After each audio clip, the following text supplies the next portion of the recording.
I stepped out of the boardroom at Catalyst Partners, my phone buzzing with the final confirmation.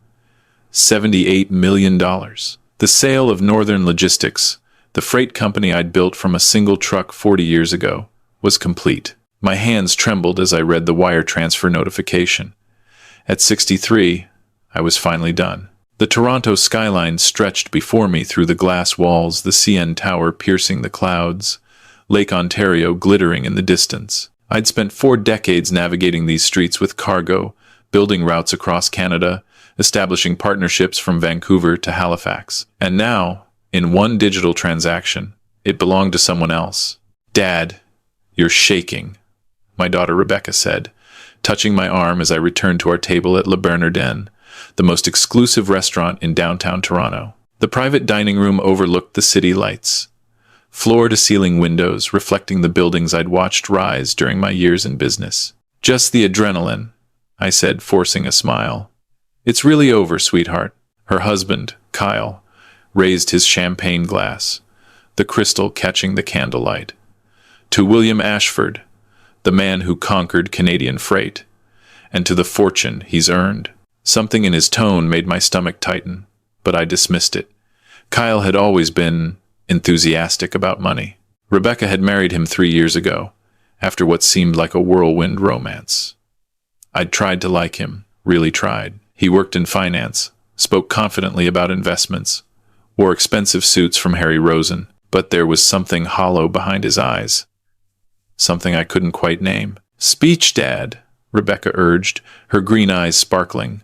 She looked so much like her mother, my Margaret, gone these past 8 years. The same auburn hair, the same determined chin, the same way of tilting her head when she was excited. I stood, about to speak, when my phone rang again. "I'm sorry, I need to take this.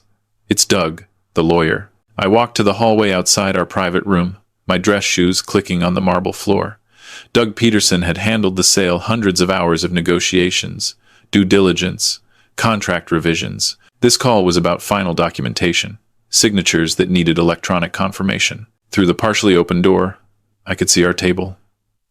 The white tablecloth, the arrangement of orchids Rebecca had requested, the 3 champagne flutes catching light like small beacons. That's when I noticed Marcus, the restaurant's sommelier, standing unusually close to our doorway. I'd known Marcus for years. We'd become friendly during countless business dinners here. He'd recommended wines for client meetings, remembered my preferences, shared stories about his previous career in law enforcement. But tonight, his face looked strained. His usually relaxed posture was rigid, shoulders tight. The call ended. Doug confirmed everything was complete, wished me well in retirement. As I turned back, Marcus caught my eye and gestured sharply toward the bar area, away from our private room. I followed him, confused, my heart beginning to pound for reasons I didn't understand. "Mr. Ashford," he said quietly, his voice tight with tension.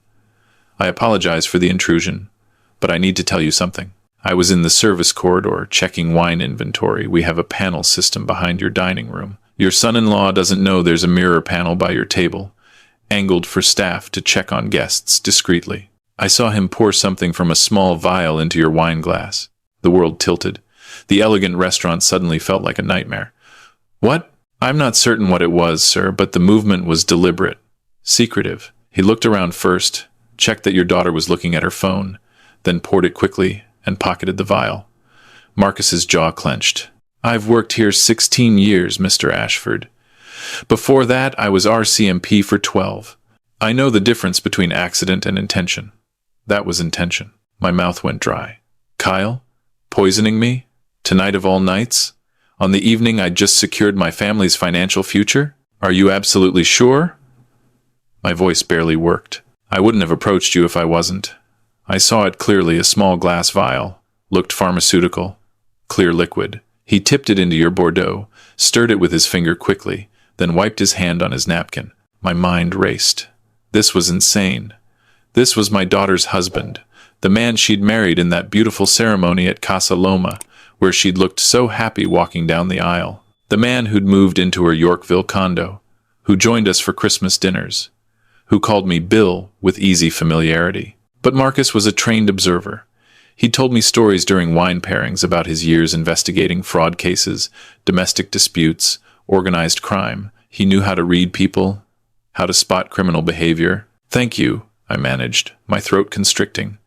I'll handle this." I walked back to our table, my legs feeling disconnected from my body, each step requiring conscious effort. Rebecca was laughing at something Kyle had said, her head thrown back, joy radiating from her. My wine glass sat exactly where I'd left it, the Bordeaux, a 2015 Chateau Margaux, reflecting the candlelight like liquid ruby. Kyle's glass sat across from it, untouched, the wine level still at the same point where the server had poured it 30 minutes ago. "Everything all right?" Kyle asked, his smile not reaching his eyes. Those eyes, had they always been that cold? That calculating? "Perfect," I said, sliding back into my chair. "Just finalizing some details. Marcus, could we have that special bottle you mentioned earlier? The private reserve?" "Of course, Mr. Ashford." Marcus's face remained professionally neutral, but I caught the slight nod of understanding. While Marcus created a distraction, uncorking the new bottle with elaborate ceremony explaining the vineyard's history, the exceptional growing season, the aging process, I carefully positioned myself. My napkin had fallen to the floor. I bent to retrieve it, used the moment to study the table layout. Then I raised my glass for a toast, pretending to notice something on Rebecca's dress. "Sweetheart, you have something here, let me..." In the confusion of reaching across the table, steadying myself with one hand, I switched my glass with Kyle's. It was clumsy, obvious if anyone had been watching carefully. But Rebecca was brushing at her dress, and Kyle was focused on Marcus's wine presentation, nodding along to details about tannins and terroir. "To new beginnings," I said, my voice surprisingly steady. I sipped from what was now Kyle's original glass. It tasted like wine. Nothing else. Just the complex, layered flavors of excellent Bordeaux. We ate. The first course arrived: scallops with cauliflower puree and caviar. The venison came next, cooked precisely medium rare, accompanied by root vegetables and a red wine reduction. I cut mechanical bites, chewed, swallowed, smiled, nodded. Rebecca talked about her promotion at the marketing firm, the new accounts she'd landed, the team she was building. Kyle discussed his latest investment strategies, cryptocurrency, apparently, and some tech startups in Waterloo. I nodded, responded, played the part of the celebrating father and satisfied businessman. But I watched Kyle's glass, my original glass, the one with whatever he'd put in it. He hadn't touched it. 20 minutes passed. The sommelier refilled Rebecca's glass, offered more to Kyle and me. Kyle waved him off. "Still working on this one," he said, gesturing to his full glass. But I saw the tension in his jaw, the way his fingers drummed against the table, the constant checking of his phone screen. "Not enjoying the Bordeaux?" I asked casually, cutting another piece of venison. Marcus assured me it's exceptional. "Oh, it's excellent," he said quickly. Too quickly.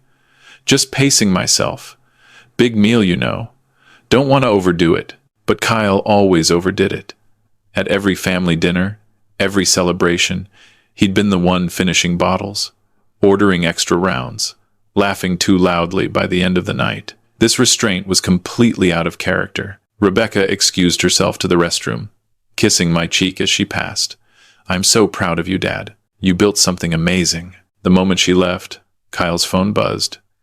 He glanced at the screen, and his face went pale, actually pale, the color draining like water from a sink. "I need to make a call," he said abruptly, standing so quickly his chair scraped against the floor.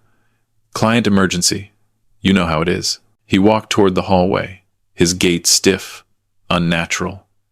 I waited 30 seconds, then followed, moving quietly across the restaurant's plush carpeting. He was in the alcove by the men's room, phone pressed to his ear, whispering urgently. "I don't know why it's not working.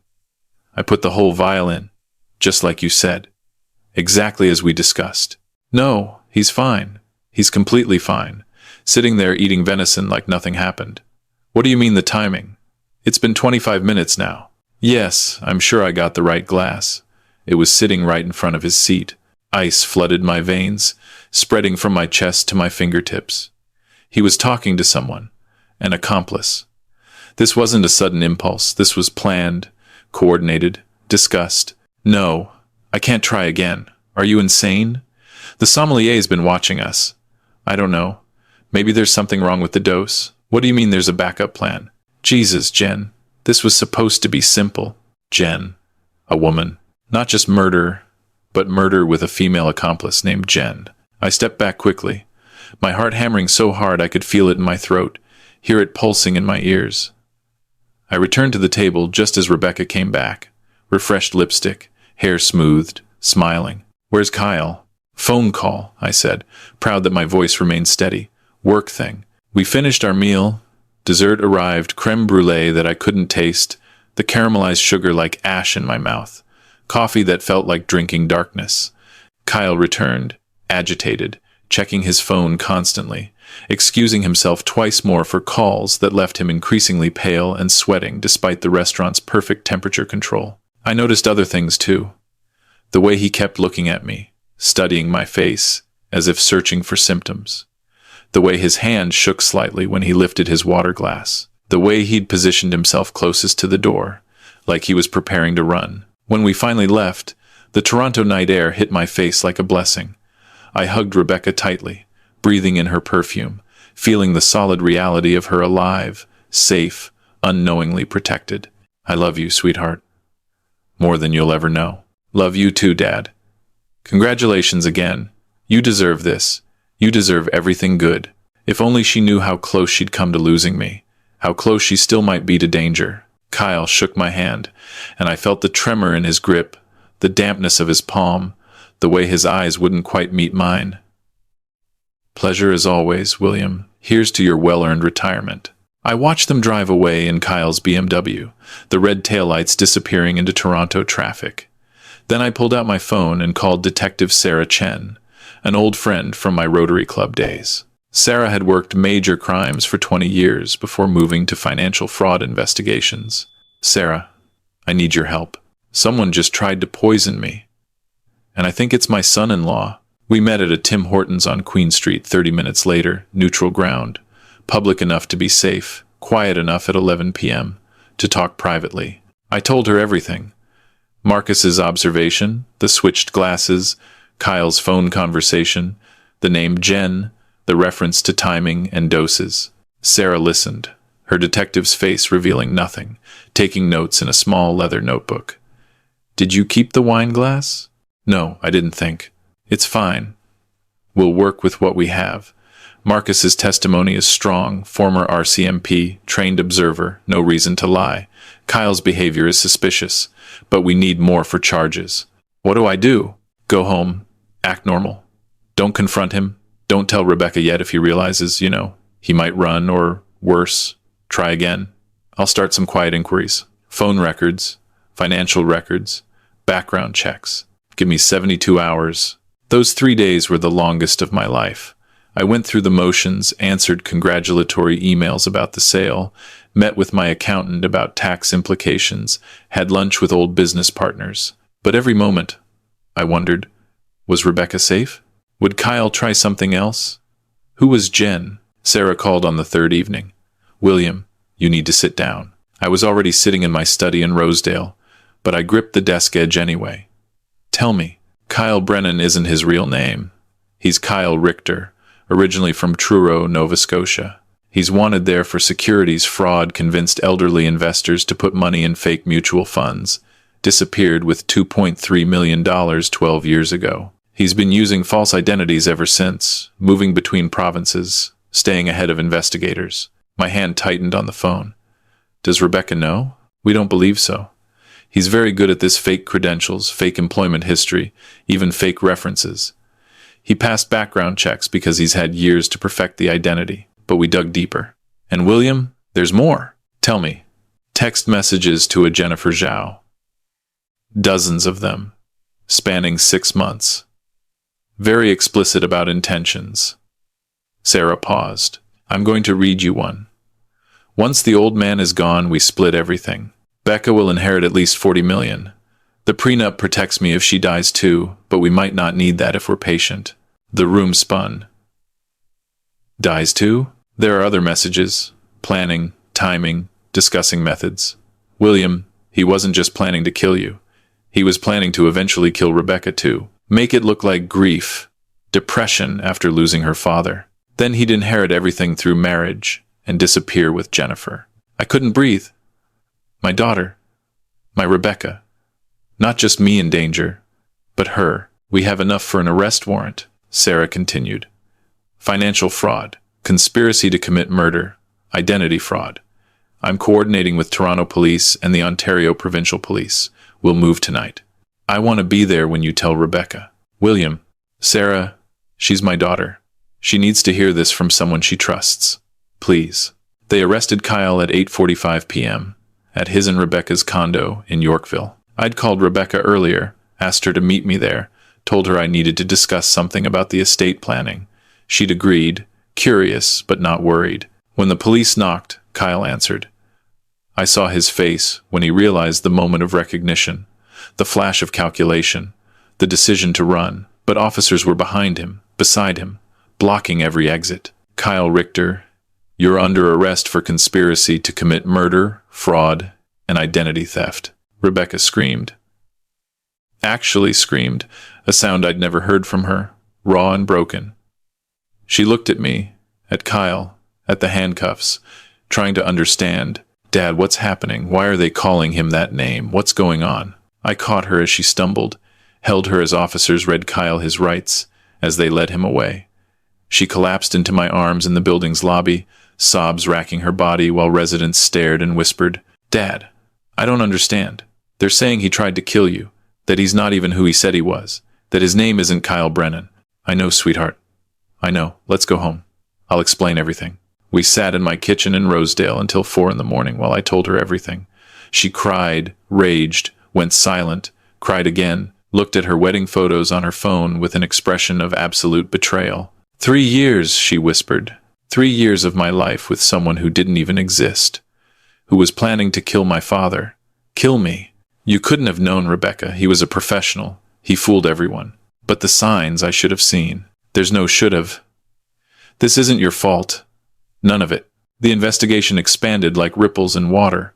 Jennifer Zhao was arrested 2 days later at Pearson Airport, trying to board an Air Canada flight to Hong Kong with $43,000 in cash and a fake passport. She confessed immediately, told investigators everything, perhaps hoping for leniency, perhaps just wanting to unburden herself. Kyle owed $240,000 to an underground gambling operation in Scarborough, run by a man named Victor Chen. They'd threatened him, sent enforcers to his office. Jennifer had met him at Casino Rama 8 months ago, started an affair, became his accomplice when he outlined his plan. The plan was simple in its evil. Kill me the night of the sale, before I could change my will or establish new trusts. Rebecca would inherit as my sole heir. Kyle would comfort her through her grief, play the supportive husband. 6 months later, maybe a year, an accident. Carbon monoxide poisoning. Perhaps Kyle had researched it extensively, Jennifer confirmed. Or a fall down their condo stairs. Something plausible, tragic, above suspicion. He'd inherit everything through marriage. Pay off Victor Chen. Disappear with Jennifer to somewhere without extradition. They'd discussed Belize, Costa Rica, Panama. The poison was Rohypnol mixed with digoxin, a cardiac medication that would have triggered a massive heart attack in someone my age. The medical examiner confirmed that without specific testing, it would have appeared completely natural. Stress from the business sale, celebratory dinner, normal heart failure for a man in his 60s. I would have died at the restaurant or in my car driving home. The autopsy would have shown nothing suspicious. Rebecca would have buried me, grieved me, never knowing her husband had murdered me. Detective Chen told me later, in her office at 40 College Street, if that sommelier hadn't been watching, if you hadn't switched the glasses, you'd be dead. And 6 months from now, we'd probably be investigating your daughter's accidental death too. The thought still wakes me at 2 a.m. Sometimes. Marcus had saved both our lives that night. I visited him at Le Bernardin 2 weeks later, after the media storm had died to a simmer. The restaurant had been besieged by reporters, camera crews, curious onlookers. Marcus had handled it with grace, giving one brief statement. I saw something wrong and spoke up. Anyone should do the same. But everyone doesn't. Most people look away, mind their business, don't want the trouble. I asked to speak with him privately in the manager's office, away from the dining room, away from servers and guests. Marcus, I owe you everything. You saved my life, my daughter's life. He shook his head, uncomfortable with praise. I just did what anyone should do, Mr. Ashford. Most people wouldn't have noticed, wouldn't have been watching, wouldn't have said anything even if they did notice. I handed him an envelope, thick with legal documents. This is the deed to a 20% ownership stake in Le Bernardin. I purchased it from the current owners this morning. You're now a partner here. There's also documentation for trust funds, $200,000 each for your children's education. His eyes widened, his hand trembling as he took the envelope. Mr. Ashford, I can't possibly. You can. You saved my life. You saved my daughter's life, though she didn't know she was in danger. This is a fraction of what that's worth to me. A tiny fraction. Tears welled in his eyes. Thank you. I don't know what to say. Say you'll keep being the kind of person who speaks up when something's wrong. Say you'll teach your children to do the same. That's all the thanks I need. Rebecca moved back into my house in Rosedale that week, unable to stay in the Yorkville condo she'd shared with Kyle. Every corner reminded her of lies. She'd lost weight, developed shadows under her eyes like bruises. Some nights I heard her crying through the walls, muffled sobs that broke my heart. I should have seen it, she said one evening, sitting at my kitchen table with untouched tea growing cold. There were signs, weren't there? The way he always asked about your business, about succession planning, about the will, the expensive purchases he made, that Rolex, those trips to Montreal that didn't match his supposed salary. How he pushed for me to be added to your accounts, to have power of attorney in case something happened. He was a professional con artist, Becca. He fooled banks, credit agencies, background check companies. This wasn't your failure. This was his expertise. But I married him. I brought him into our family. I let him get close to you. I took her hand across the table. And you're the reason I fought to expose him. You're the reason any of this matters. I couldn't let him hurt you. That's what fathers do. We protect our children, even when they don't know they need protecting. The trial took place 4 months later at the Ontario Superior Court of Justice on University Avenue. The courtroom was packed. Journalists, true crime enthusiasts, people who'd followed the story. Kyle showed no remorse. Even tried to claim I'd switched the glasses as part of some elaborate scheme to frame him. His lawyer, a desperate-looking man from a discount firm, argued entrapment, coercion, insufficient evidence. But the evidence was overwhelming. Phone records showing hundreds of texts between Kyle and Jennifer. Marcus's eyewitness testimony, unshakable even under aggressive cross-examination. Financial records showing Kyle's gambling debts. Jennifer's detailed confession. Expert testimony about the poison, the dosage, the intended effect, the fake identity documentation, the planning, the premeditation, the conspiracy. The Crown prosecutor, a sharp woman named Linda Morrison, laid it out methodically. This was not impulse. This was not passion. This was calculated, premeditated murder for financial gain. Kyle Richter researched methods, acquired poison, identified his target, planned the execution. He then intended to kill his own wife, a woman who loved him, who trusted him to complete his theft. This man is a predator in the truest sense. Rebecca was in the courtroom when the sentence was read. She'd insisted on being there, said she needed to see it end officially. I sat beside her, held her hand as the judge spoke. Mr. Richter, you have shown callous disregard for human life in pursuit of money. You manipulated, deceived, and attempted to murder. The sentence of this court is 22 years, imprisonment for attempted murder, fraud, and identity theft, to be served consecutively. Jennifer Zhao received 12 years as an accomplice. Victor Chen, the gambling operation leader, was arrested separately on racketeering charges, an unexpected bonus of the investigation. Rebecca didn't cry, just stood, turned, and walked out. I followed her into the courthouse hallway, marble floors echoing with footsteps and low conversations. It's really over, she said. Yes, I feel like I should be relieved, but I just feel empty, like someone scooped out my insides and left a shell. That's normal. It will take time, but you'll heal. We both will. She looked at me, and for the first time in months, I saw something other than grief in her eyes. Something like strength. Thank you for not dying, Dad. Thank you for being smart enough to switch those glasses. I pulled her close, breathing in her familiar scent, the same shampoo she'd used since high school. Thank you for being worth living for, worth fighting for, worth everything. Recovery was slow, measured in small victories. Rebecca started seeing Dr. Patricia Nguyen, a therapist who specialized in betrayal, trauma, and relationship fraud. She joined a support group for victims of financial and romantic scams, a surprisingly large community. Gradually, week by week, the light came back to her eyes. The weight returned to her frame. The nightmares became less frequent. 6 months after the trial, she returned to work at her marketing firm. Her colleagues welcomed her back with careful kindness, not mentioning the trial unless she brought it up. 8 months later, she bought her own condo, smaller than the Yorkville place, in Leslieville, with exposed brick and big windows. Entirely mine, she said, showing me around. No memories of him, just mine. 10 months later, she started dating again. Andrew Chen, a high school teacher she met at a pottery class, of all things. He had no idea who her father was, how much money the family had, what she'd been through. Just liked her for her laugh, her intelligence, her kindness. He teaches history to 9th graders. She told me over Sunday dinner at my place. Makes $48,000 a year, drives a 12-year-old Civic, lives with a roommate in the annex.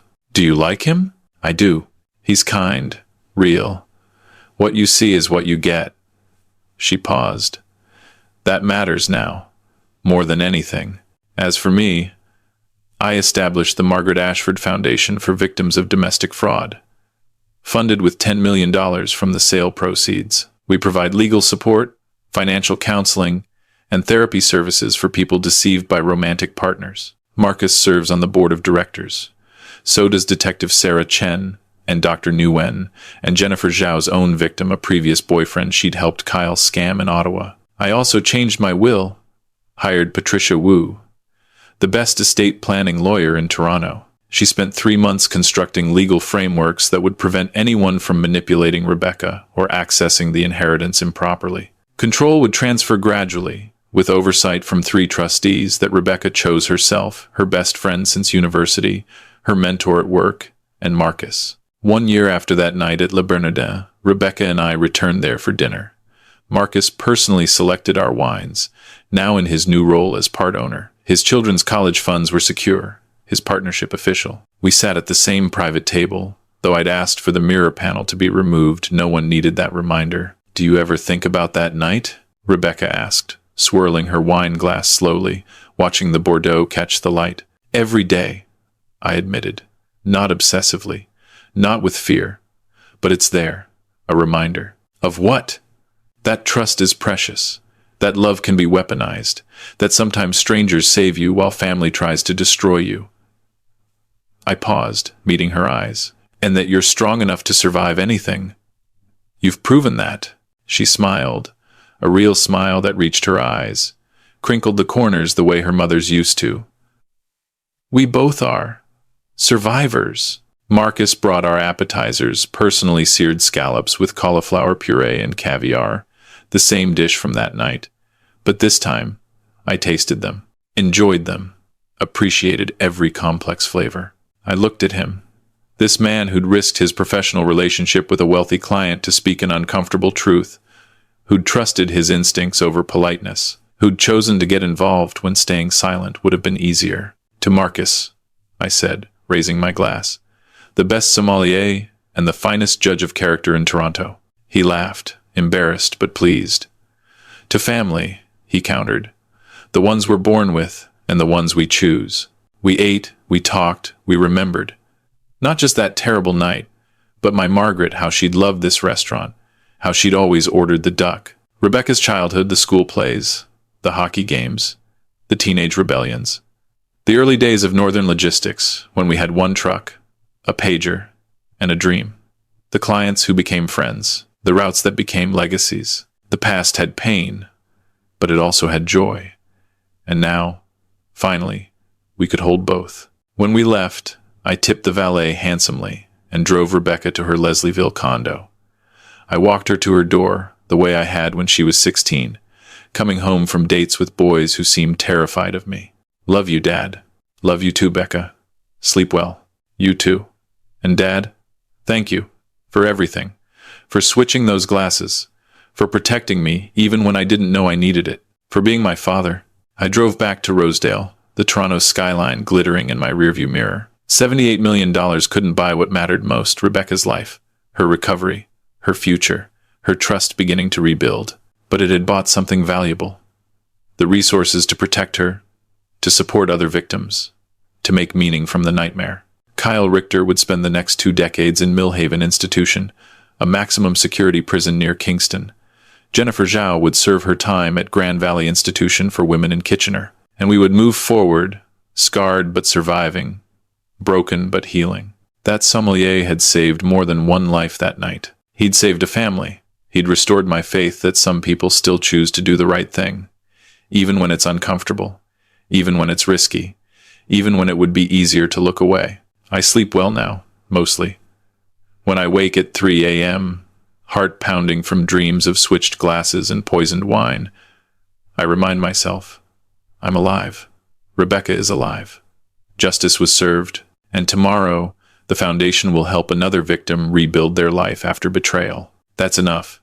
That has to be enough. Some stories don't have perfect endings, but they have true ones. And sometimes, on good days like today, those are the same thing. Sometimes survival is its own kind of victory. Sometimes choosing to trust again, to love again, to hope again, that's the real triumph. And I'll take that over $78 million any day.